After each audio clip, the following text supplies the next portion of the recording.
Mr. President, maraming salamat.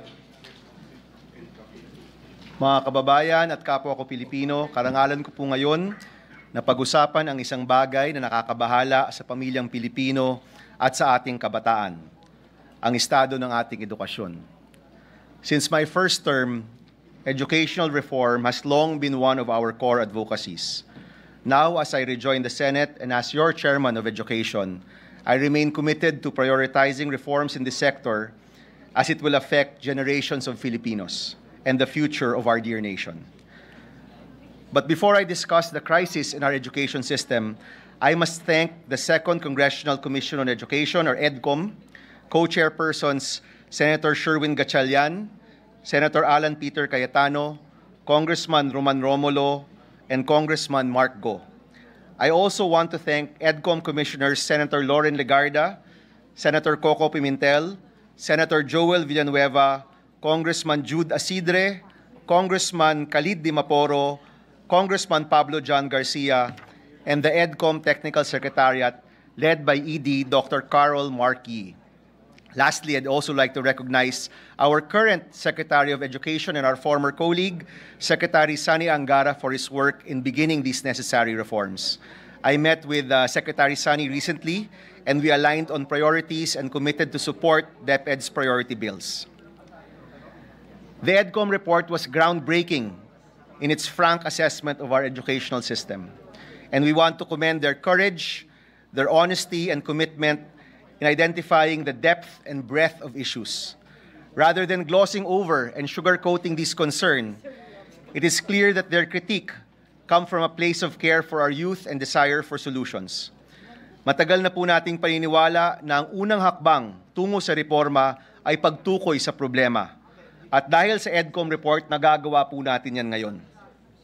The issues our education system face will not be solved easily. The pace of reform can sometimes be slow, kaya nananawagan po kami sa aking mga kasama dito po sa Senado na tulungan ang komite para matugunan ang krisis sa edukasyon. Pagdating sa edukasyon, siguraduhin po natin na walang kulelat. Siguraduhin natin na lahat gagraduate at may siguradong trabaho. Siguraduhin natin na dahil tayo'y magtatrabaho at magtutulungan, panalo ang estudyanteng Pilipino. Mula sa aming mga konsultasyon sa mga lokal na pinuno, mga opisyal ng paaralan, mga magulang at mga mag-aaral, nakita po namin na malalim ang krisis sa edukasyon at matagal na pong nagtitiis ang mga estudyante sa ating bayan. Nakakabahala at nakakabigla ang pang-araw-araw na buhay ng isang Pilipinong estudyante sa pampublikong paaralan. Ang ilan po, kilo-kilometro ang kailangang lakarin para lang makarating sa eskwelahan. Yung iba, walang classroom na nagagamit, kaya nagaklase sa waiting shed at covered court. Ang iba pa po, wala pang maupuan. Ang mga estudyante kailangan paghatian ng textbook dahil kulang at huli kung dumating, at mano-manong kukopyahin para lang may babalik ang aralin. Ang mga ibang bata pumapasok na gutom. At kung suspendido ang klase dahil sa bagyo, sa baha o dahil sa heatwave, hindi makapag-online para matuto dahil walang libreng internet. Our consultations and EDCOM's report form the foundation of 7 key issues we need to address immediately, while recognizing that there are many more issues that will remain and many more that will arise. Unang-una, Filipino students today face a crisis in nutrition. Only 25% of Filipino children between 6 to 12 months old meet the recommended daily energy intake. 1 in every 4 Filipino children under 5 years old is stunted. And past the first 1,000 days, or from conception to 2 years old, stunting becomes irreversible. And these children will have permanent deficiencies in their physical and cognitive development. Mga kasama, in the 17th Congress, I principally sponsored and co-authored the Masustansyang Pagkain para sa Batang Pilipino Act, or RA 11037, in partnership with Senator Grace Poe. And to solve undernutrition among Filipino children, we must now work together to pass priority legislation from DepEd that amends this law to strengthen its implementation and provide universal feeding for kinder to grade 3 and targeted feeding for grade 4 to grade 6. Our children deserve to be well-fed and taken care of so that they're ready to learn. Pangalawa, second, there is an urgent need to address the classroom shortage in schools, with an additional 165,000 classrooms needed across the country. According to the EDCOM report, our Filipino schools are holding more than 2 shifts a day, and only 30% of school buildings are in good condition. Across the country, I've met local leaders and school officials who've talked about the state of their schools and discussed the lack of classrooms. And this leads me to believe, mga kasama, that the classroom shortage may possibly be even more than 165,000. We will exercise our legislative oversight into investigating the gap between the costs for building classrooms. Through our consultations, nalaman po namin na may mga NGO na gumagastos lang ng maliit sa 1 million pesos para makagawa ng classroom. Pero bakit po sa gobyerno more than double ang presyo ng classroom sa ating bansa? Umaabot po ng 2.5 million pesos pataas. Ang tanong, bakit mas mataas ang halaga ng classroom na gawa ng gobyerno kesa ng pribadong sektor? At mahalagang malaman po natin ang sagot sa tanong na ito upang makapagpagawa po tayo ng classroom para sa ating mga estudyante. To solve the lack of classrooms, I filed the Classroom Building Acceleration Program, or the CAP Act. Once passed, this will enable the private sector, other non-government groups, and of course, other local government units to build our classrooms and to participate in the construction of classrooms. Kapag sabay-sabay gumagalaw ang gobyerno, pribadong sektor, non-government organizations, national and local government, mas mapapabilis ang pagpapatayo ng mga classrooms natin. Pangatlo, students, teachers, and administrators lack internet connectivity to support their education and aid in providing a multimodal approach to content delivery. With internet connectivity, students can supplement their studies with online learning, do further research, and communicate with one another. Teachers use the internet to improve their lessons and methods of teaching. And most importantly, access to the internet and internet literacy from an early age helps equip our students for future employment. In the interim time it takes classrooms to be built, access to the internet provides an additional avenue for a more robust multimodal approach to education. And to solve the issue of internet connectivity, we will exercise the function of legislative oversight and work closely with the DICT, who have underutilized their budget for connectivity since 2020.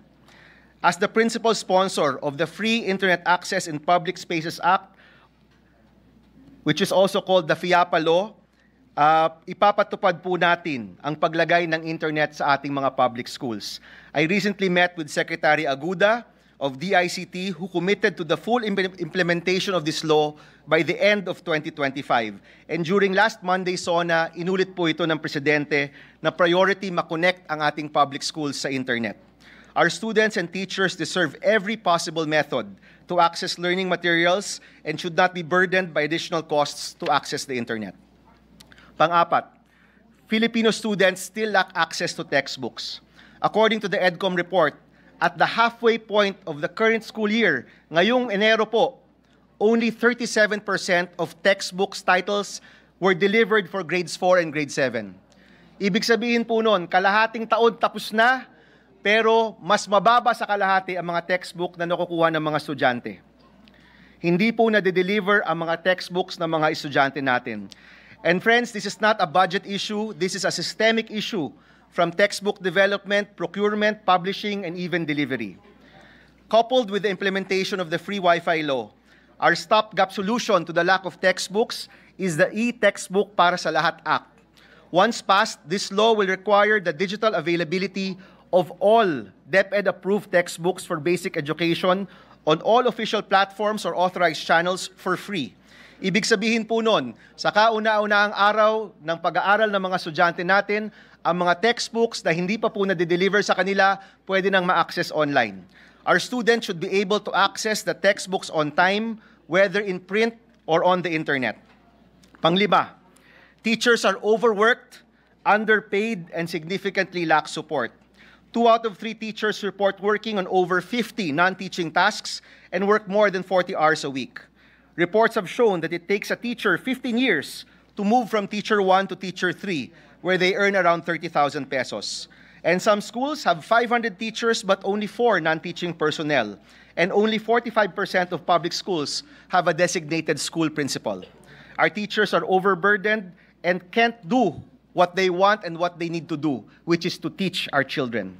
To solve the lack of support for teachers, I filed the Angat Sweldo para sa Guru Act, which seeks to grant 10,000 monthly compensation to all public school teachers and qualified non-teaching personnel over the next 3 years. And we will work closely with DepEd in addressing the lack of administrative support for teachers.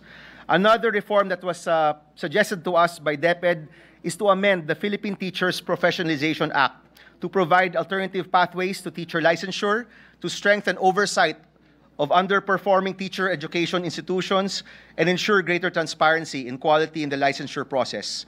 Our teachers face a monumental task when educating our children and should be supported and rewarded for their work. Pang-anim po, Filipino students are 2 years behind curriculum expectations.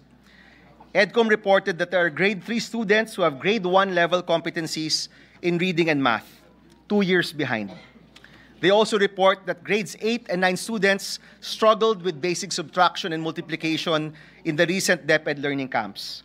I've spoken to teachers who have also reported that there are some grade 6 students who cannot read and comprehend according to their grade level. Mga kasama, urgent na po ang problemang ito.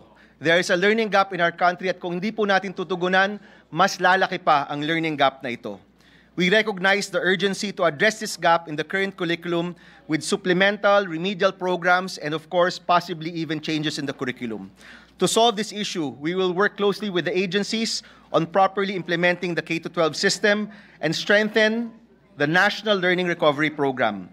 We will work on adequately funding the National Learning Recovery Program and support groups that work on remedial learning. Panghuli, mga kasama, number 7. Our current educational system does not adequately prepare students for employability. A PID study released last June 2025 found that only around 20% of senior high school graduates enter the labor force. Only 20% po, with the majority choosing to continue their education. This, of course, calls into question the senior high school program's employment and entrepreneurial objectives. Mr. President, isa sa mga dahilan ng pagpasa ng Enhanced Basic Education Act noong 2013 ay para matiyak na makapagtatrabaho na ang isang estudyante na nakapagtapos ng senior high. Ganun po yung pangako ng K-12. Kung hindi ako mag-college, gagraduate ako ng grade 12 at kaya ko na magtrabaho. Pero nakikita po natin na hindi po itong katotohanan sa ating mga eskwelahan. Kaya yung K-12 system po natin needs to be properly reformed and implemented for us to achieve its intended goal and to give Filipino students more opportunities. Alam ko po na maraming naghain ng mga iba't ibang panukala tungkol sa K-12 and I assure you we will have an open and lively discussion about the K-12 program pagdating po sa ating komite. Sa amin naman po, nag-file kami ng STEP Act or School to Employment Program. This is a law that will require job placement offices in all public senior high schools, state universities and colleges, and local universities and colleges once passed. But more importantly, the STEP Act empowers the schools to make adjustments to their curriculum and revise their course offerings to be more responsive to labor market information and demands. Our students deserve the opportunity to properly prepare to join and thrive in our nation's workforce kasi para sa maraming kabataan, ang edukasyon at pagtatrabaho nila, yan po ang unang hakbang sa pag-angat ng kanilang buhay at buhay ng kanilang pamilya. Nutrition, classrooms, textbooks, internet connectivity, teacher support, the learning gap at trabaho. Ito po ang agenda ng inyong Committee on Education. 6 out of 7 of these main points are the main recommendations of the EDCOM report as well. Magpapasa po tayo ng reforma, babantayan po natin ang pag-implement ng mga panukalang batas at titiyakin po natin na maayos ang pagbabudget ng mga reformang ito. If we do nothing, we will see effects not only in the individual struggles of our Filipino students, but in our economy and our society. If we don't act now, many of our children will grow up stunted, not only in body but also in learning, with the lowest rates in math, reading, and science, and our failures will be close to irreversible. And mga kaibigan, kung di po natin ito aaksyonan, we risk letting go of our best advantage, our youth, ang kabataang Pilipino. Nung nakaraang SONA, sa totoo lang po, pakiramdam ko para tayong bumingo. Bingo, dahil 6 po sa 7 agenda na ito ng ating komite ay natantusan ng Pangulo. 6 out of 7 points here nabanggit po sa SONA. At nakakatuwa po na ang prioridad ng ating komite ay tumutugma sa mga priorities ng administrasyon. We welcome the President's affirmation that education should remain a top priority for the last 3 years of this administration. And the committee, alongside everyone here, will make sure that those promises are kept, mababudgetan at magagamit ng tama ang pera ng bayan pagdating sa edukasyon. The Committee on Basic Education is ready to work to pass the reforms needed to improve our education system. We're also committed to oversee and guard the implementation of current laws. We will not hesitate to investigate and call to task any agency or organization that hinders the reforms needed to solve our education crisis. And most importantly, we will make sure that there is proper utilization of all allocated budgets para tunay na nangangailangan ang makikinabang. Lastly, mga kasama, dahil mabigat rin po ang usapin ng budget sa panahong ito, we challenge our body to increase the budget for education to at least 4% of the nation's GDP. This is the recommendation of the United Nations and many other bodies.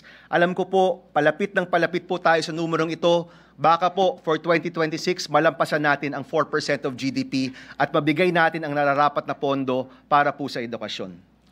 With the budget increase and the President's pronouncement during the SONA, I'm sure we will find a way to find the funding para magkaroon po ng successful implementation ang mga education reforms po natin. Itong lahat, kailangan po natin para masolusyonan ang krisis sa edukasyon. Paglaban po natin ang karapatan ng kabataang Pilipino na magkaroon ng kalidad na edukasyon. Ito po ang agenda ng aming komite. Para matugunan ang krisis sa edukasyon, pagsasama-sama, pagkilos at pagtutulungan ng kailangan po. Pribadong sektor, advocacy groups, mga estudyante, mga guro, mga iba't ibang sangay ng ating gobyerno at syempre lahat po tayo dito, kailangan po magtulungan para sa mga isyong ito. At kasama po ang DepEd, ang CHED, ang TESDA, of course with our good friend, former Senator, now Secretary Angara at ang kabuuan ng DepEd, and their 10-year basic education roadmap bilang gabay, mas matututukan po natin ang mga kinakailangang reforma. It's clear, dear friends, that hope is alive and well in our country. And our Filipino youth still have that fighting spirit. Lumalaban pa po. It's now time that we work together and harness this hope to solve this crisis. Muli po, sa aking mga kasama dito, maraming salamat at inaasahan po namin na magkakasama tayo at magtutulungan para masolusyonan ang krisis sa edukasyon. Maraming salamat, Mr. President. Thank you, dear colleagues.